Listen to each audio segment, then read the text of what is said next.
अस्सलाम वालेकुम। एक नौजवान शादी के कुछ दिन बाद रात देर तक घर नहीं आया। माँ बार बार दरवाजे को देख रही थी कि बेटा कब आएगा। माँ की ख्वाहिश थी कि मैं, नई दुल्हन और बेटा इकट्ठा खाना खाएं। वक्त के साथ माँ की परेशानी बढ़ रही थी।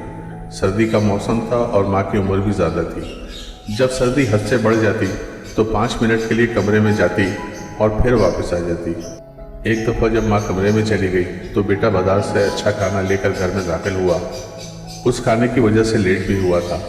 बेटा सीधा अपने कमरे में चला गया और बीवी को कहा कि मैं बाजार से आपके लिए अच्छा खाना लाया हूँ।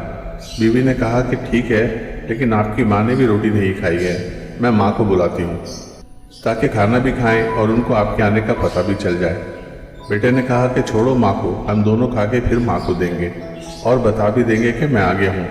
बीवी ने कहा कि ये मुनासिब नहीं, वो आपकी माँ है और मैं अगर आपकी बीवी हूँ तो ये भी आपकी माँ की वजह से है। बहरहाल बेटे का इसरार था कि पहले हम दोनों खाते हैं, फिर माँ को दे देंगे। बीवी नेक औरत थी, उससे ये बर्दाश्त ना हुआ। उसने फ़ौरन कहा कि मुझे तलाक दे दो, मैं तुम्हारे साथ नहीं रह सकती। माँ ने जब ये शोर सुना तो फ़ौरन भागी, लेकिन जब माँ कमरे के करीब पहुँच रही थी तो दोनों मियाँ बीवी के रास्ते अलग हो चुके थे। बीवी अपने माँ बाप के घर चली गई और कुछ अरसे बाद दूसरी शादी हो गई। बूढ़ी माँ से ये सदमा बर्दाश्त ना हो सका और वो दुनिया से रुखसत हो गई। 35 साल के बाद ये औरत अपने 5 फरमाबरदार और बहुत मालदार बच्चों के साथ हज पर जा रही थी। रास्ते में एक फ़कीर भीख मांग रहा था।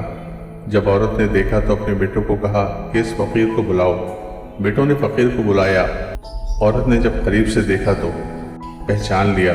फ़कीर को कान में कहा कि क्या माजरा है, आप भीख मांग रहे हैं। फ़कीर ने कहा कि सारी उम्र बहुत पैसा कमाया, लेकिन बुढ़ापे में औलाद ने घर से निकाल दिया, मजदूरी के काबिल भी नहीं, इसलिए मजबूर होकर भीख मांगता हूँ। औरत ने कहा कि मैं आपकी पहली बीवी हूँ, आपको अपने अमल की सज़ा मिल गई और मुझे अपने अमल की जज़ा मिल गई। दोस्तों, अगर आपको वीडियोस पसंद आती हैं तो प्लीज़ इसको लाइक, शेयर और सब्सक्राइब करें। बहुत शुक्रिया।